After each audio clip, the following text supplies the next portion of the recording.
एक बार फिर से आप सभी का स्वागत कर रहा हूँ मेरे इस नए वीडियो के साथ। यहाँ हम चर्चा कर रहे हैं तुला लगन वाले जातकों के लिए। तुला लगन वालों के लिए जो जुलाई का महीना है ये किस प्रकार से बीत सकता है, किस प्रकार से आप इस मंथ को अपने लिए प्लान कर सकते हो, कौन कौन से चेंजेस इस मंथ में आपके जीवन में आ सकते हैं, या ये ओवरऑल महीना आपके कैरियर के हिसाब से, आपकी फाइनेंशियल कंडीशन, आपके ओवरऑल ग्रोथ के हिसाब से, या मैरिज या रिलेशनशिप के हिसाब से कैसा बीतने वाला है। यहाँ पे हम सबसे पहले गोचरीय स्थितियों पर चर्चा करेंगे। ये जो आप ग्रहों की प्लेसमेंट देख पा रहे हैं ये कुछ गोचरीय स्थितियों के अनुसार ही आपको दिखाई दे रही है। हालांकि ग्रहों की गोचरीय स्थितियों में कुछ बदलाव जरूर हो सकते हैं मंथ के मध्य में। सबसे पहले हम आगे बढ़ने से पहले विचार करेंगे ग्रहों की जो गोचरीय स्थितियां वो किस प्रकार से रहने वाली, उसके बाद चर्चा करेंगे आपके लिए इस मंथ को कैसे कैसे आप प्लान कर सकते हो। तो आगे बढ़ने से पहले अभी हम विचार कर लेते हैं गोचरीय स्थितियों पर। गोचरीय स्थितियां किस प्रकार से जुलाई मंथ के दौरान रहने वाली हैं। यहाँ पे हम सबसे पहले चर्चा करेंगे सूर्य की इस गोचर के दौरान, और सूर्य लगभग 16 जुलाई तक गोचर करेंगे मिथुन राशि में। इसके बाद ये प्रवेश कर जाएंगे कर्क राशि में आगे बढ़कर। बुध का गोचर 7 जुलाई से मिथुन राशि में होगा और ये वक्री स्थिति में रहेंगे। यहाँ पे देखा जाए तो शुक्र के गोचर को तो 4 जुलाई से ये सिंह राशि में आ रहे हैं और लगभग पूरे महीने यहाँ गोचर करेंगे। मंगल का गोचर रहेगा वृषभ राशि में, वहीं बृहस्पति अभी कर्क राशि में गोचर में रहेंगे, और शनि का गोचर मीन राशि में ही अभी रहने वाला है। चंद्रमा की बात करें तो चंद्रमा 1 जुलाई को आपको मकर राशि में देखने को मिलेंगे। वहीं पर राहु और केतु के गोचर में फिलहाल कोई भी बदलाव नहीं। जहां पर राहु कुंभ राशि में ऑलरेडी गोचर कर रहे हैं, वहीं केतु भी आपको सिंह राशि में ही गोचर में दिखेंगे।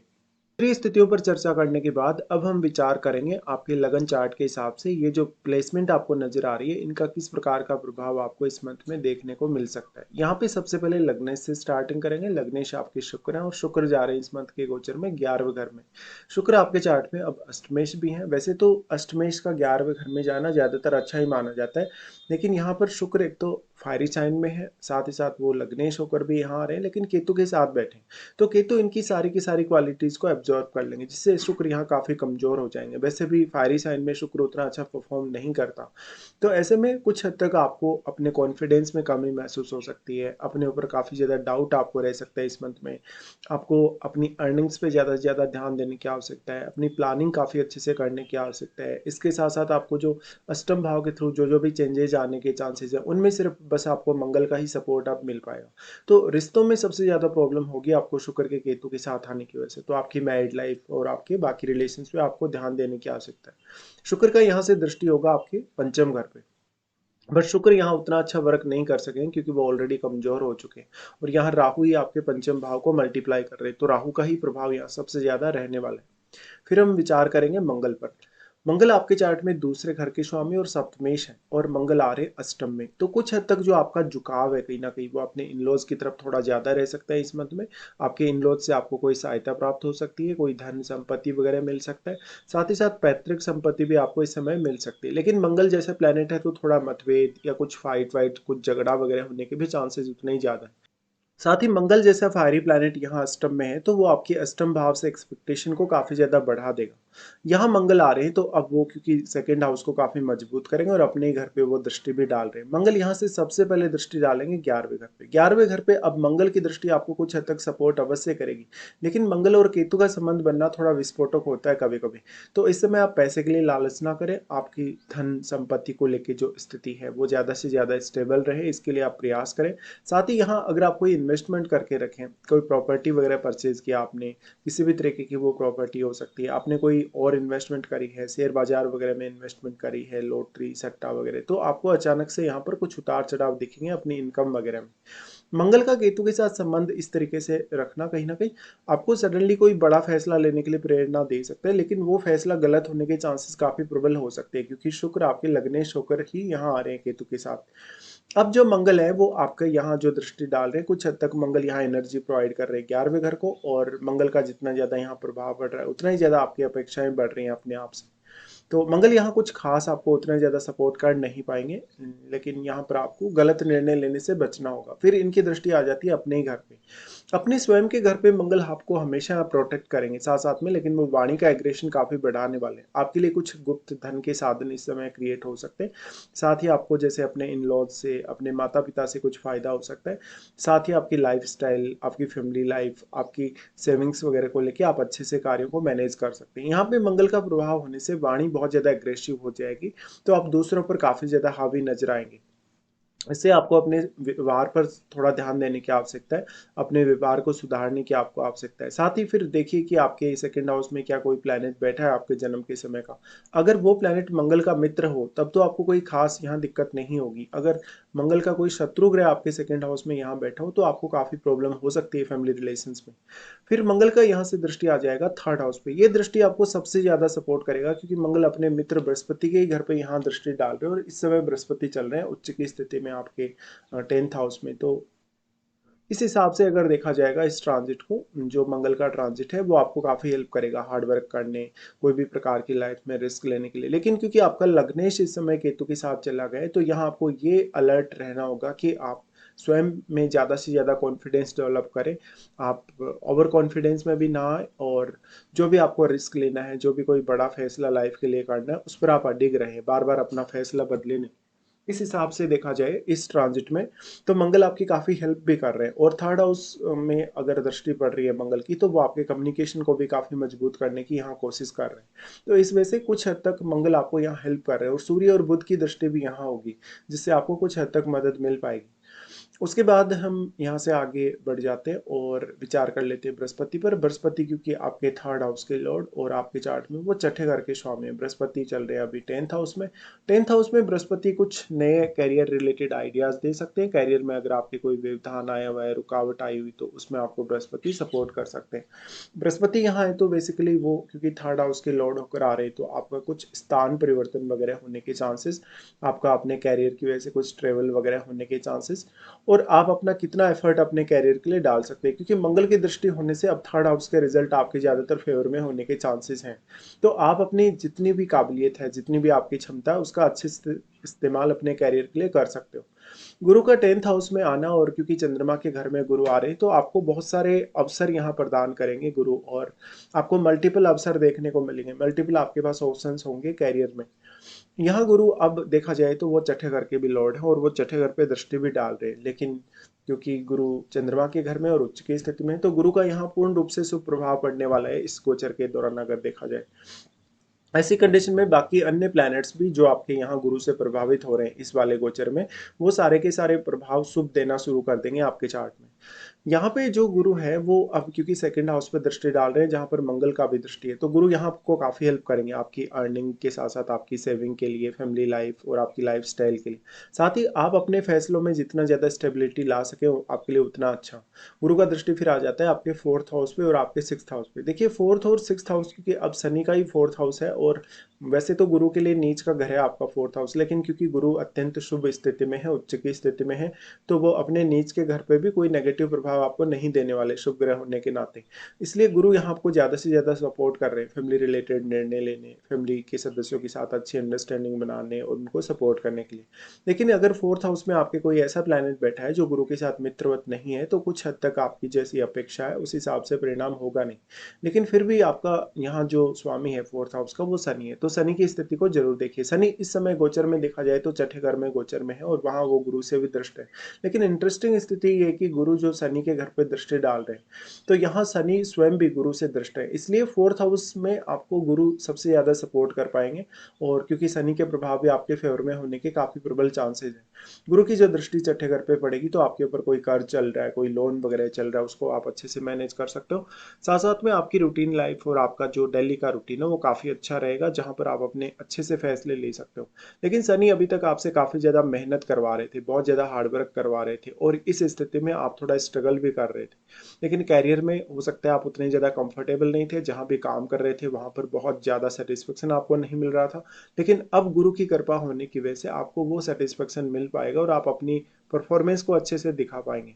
गुरु का जो फोर्थ हाउस और आपके सिक्स्थ हाउस दोनों पर जो दृष्टि है, कुछ हद तक आप अपने कैरियर की तरफ थोड़े ज़्यादा झुके हुए नजर आ सकते हैं। तो कभी कभी ऐसा हो सकता है आपके साथ कि आप अपने परिवार के साथ थोड़ा कम टाइम स्पेंड कर पा रहे हो, या अक्सर अपने रिलेशंस को भी कम टाइम दे पा रहे हो। अक्सर ऐसा जो गुरु है वो नेम फेम के लिए बहुत ही ज़्यादा अच्छा है। आपके जो कलीग्स हैं, जो बॉस वगैरह हैं, उनकी नज़रों में भी आपको काफ़ी अच्छा दिखाएगा, और आपकी छवि को काफ़ी अच्छा बनाएगा। तो गुरु का मोस्टली जो गोचर है आपको काफ़ी फेवर करने वाला है। और यहाँ तो गुरु अपने ही घर पे दृष्टि डाल रहे हैं, तो वो आपको काफ़ी ज़्यादा फेवर यहाँ करेंगे। तो ये मंथ में कुछ कंपटीशन वगैरह आपको देखना है अपने लिए, कैरियर वगैरह में कुछ एग्जाम वगैरह देना है, या कोई रिजल्ट आपका आने वाला है, तो उसके आपके फेवर में होने के चांसेस काफ़ी ज़्यादा है।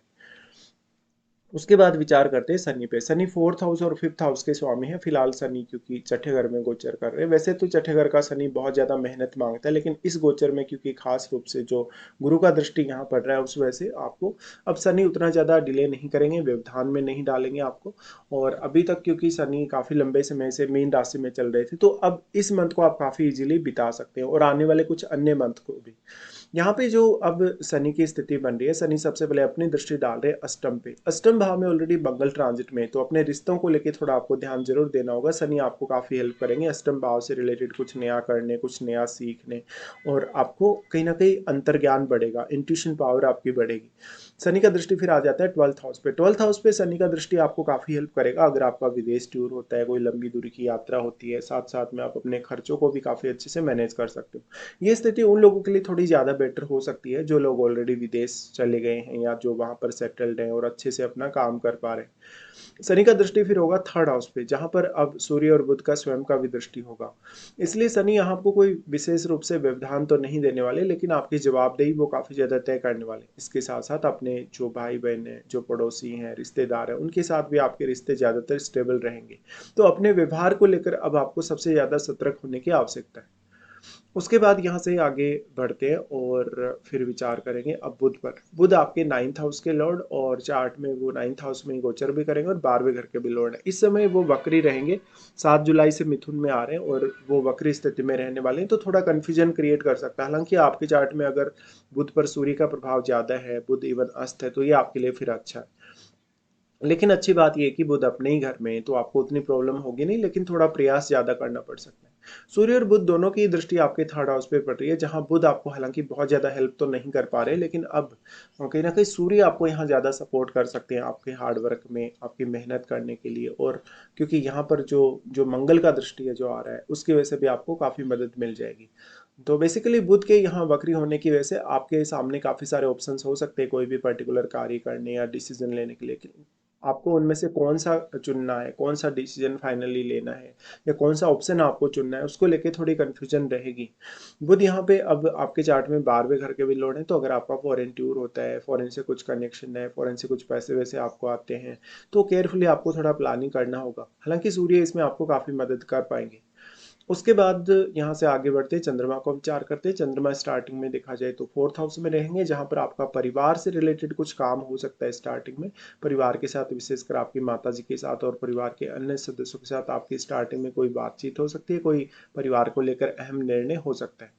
चंद्रमा फिर जा रहे हैं आपके पंचम में, जहां पर वो बहुत ज़्यादा कंफर्टेबल स्थिति में नहीं होंगे, क्योंकि पंचम में ऑलरेडी राहु गोचर कर रहे हैं। इसलिए आपको संतान, अपनी लव लाइफ और बाकी अपने रिलेशंस के लिए थोड़ा केयरफुली प्लान करने की आवश्यकता है। चंद्रमा उसके बाद आ जाएंगे छठे घर में।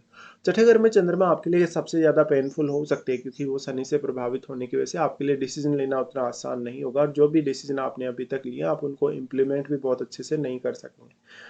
फिर यहाँ से अगर देखा जाए तो सूर्य की विचार करते हैं। सूर्य 11वें घर के लॉर्ड है और सूर्य नवम घर में रहेंगे। नवम घर में वैसे बुध के घर में सूर्य काफ़ी अच्छा प्रभाव देते हैं, तो सूर्य यहाँ भी काफ़ी अच्छा प्रभाव देंगे, भाग्य का साथ आपको दिलाएंगे। भले ही भाग्य से आपके वक्री हो गए, लेकिन सूर्य के अपने प्रभाव की वजह से आपके लिए भाग्य को जगाना, अपनी स्वयं की मेहनत से, अपने स्वयं के बल पे, अपनी स्वयं की कलात्मक क्षमता का प्रयोग करते हुए आप अपने भाग्य को तेजी से आगे लेकर जा सकते हैं। साथ ही साथ यहाँ सूर्य क्योंकि दृष्टि डाल रहे हैं वो आपके थर्ड हाउस पे, तो वो आपको हार्ड वर्क करने, मेहनत करने में काफ़ी मदद कर रहे हैं। हर प्रकार के कार्य में आपको मैनेजमेंट के लिए अच्छी स्थिति दे रहे हैं सूर्य। लेकिन क्योंकि 11वें घर के लॉर्ड है, और 11वें घर के लॉर्ड होने की वजह से कुछ हद तक आपको पैसा जो मिलेगा भाग्य से मिलेगा, या फिर आपको अपने गुरुजनों से, पिता से कुछ अच्छी गाइडेंस मिल सकती है।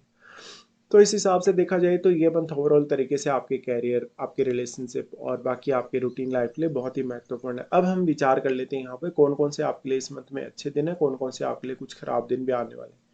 वैसे देखा जाए तो यहाँ राहु और केतु का गोचर भी है इस मंथ में, लेकिन राहु केतु पर काफी बार पहले चर्चा हो चुकी है, तो इस बार इस पर कोई भी चर्चा नहीं करेंगे। सीधा चलते कौन कौन से दिन देखते हैं कि अच्छे आपके लिए रहने वाले हैं। सबसे पहले अच्छे दिनों में बात की जाएगी आपके लिए, तो 8, 9, 12 से 15, 21, 22, 26 और 27 ये दिन बेहद खास हैं आपके लिए। अगर आपको कोई भी काम नहीं बन रहा, किसी भी काम में आपको बार बार व्यवधान आ रहा है, कोई भी बड़ी समस्या आ रही है, तो आप इन दिनों का चुनाव कर सकते हैं उन कार्यों को पूरा करने के लिए। साथ में कौन कौन से दिन आपके लिए ऐसे हैं जहाँ पर आपको कुछ विशेष दिक्कतें आ सकती हैं, कुछ डिफिकल्टीज रह सकती हैं। 6 और 7 को जो हमने अभी अभी डिस्कस किया था, मीन में शनि का गोचर ऑलरेडी, वहाँ से अगर चंद्रमा गुजरेंगे 6 और 7 तारीख की ये स्थिति बनेगी। यहाँ पर आपके ऊपर काफ़ी स्ट्रेस रह सकता है, आपको कोई भी निर्णय लेने में काफ़ी देरी का सामना करना पड़ सकता है। आप अपनी एक प्री प्लानिंग करके भी नहीं चल सकेंगे। 6 और 7 को कोई बड़ा खर्चा हो, कोई बड़ा नुकसान हो, या आपको हार्डवर्क ज़्यादा करना पड़े आपकी गलती होने की वजह से, तो ऐसा हो सकता है। चंद्रमा का फिर जो गोचर होगा, चंद्रमा हालांकि यहाँ उच्च की स्थिति में आ जाएंगे 10 और 11 को, तो आर्थिक रूप से कुछ बड़ा उतार चढ़ाव हो सकता है, फैमिली रिलेशंस को लेकर कुछ दिक्कतें हो सकती हैं, इवन मैरिड लाइफ को लेकर भी। चंद्रमा जब फिर आपके 12वें घर में रहेंगे, 18 से 20 तारीख तक ये गोचरीय स्थिति का निर्माण होगा। इस दौरान विशेष तौर पे आपके अपने जो रिश्ते हैं, कहीं ना कहीं जैसे मदर के साथ रिश्ता है, परिवार के लोगों के साथ आपका रिश्ता है, उसके डिस्टर्ब होने के चांसेस काफ़ी ज़्यादा है। साथ ही कैरियर रिलेटेड कुछ फैसला लेना हो तो आपको थोड़ा इंतजार करना पड़ सकता है। तो ये कुछ प्रॉब्लम वाले दिन है जहाँ पर आपको कुछ विशेष दिक्कत आ सकती है। फिलहाल हमने पूरा डिस्कशन यहाँ किया। फिलहाल आपको वीडियो देखने के लिए धन्यवाद।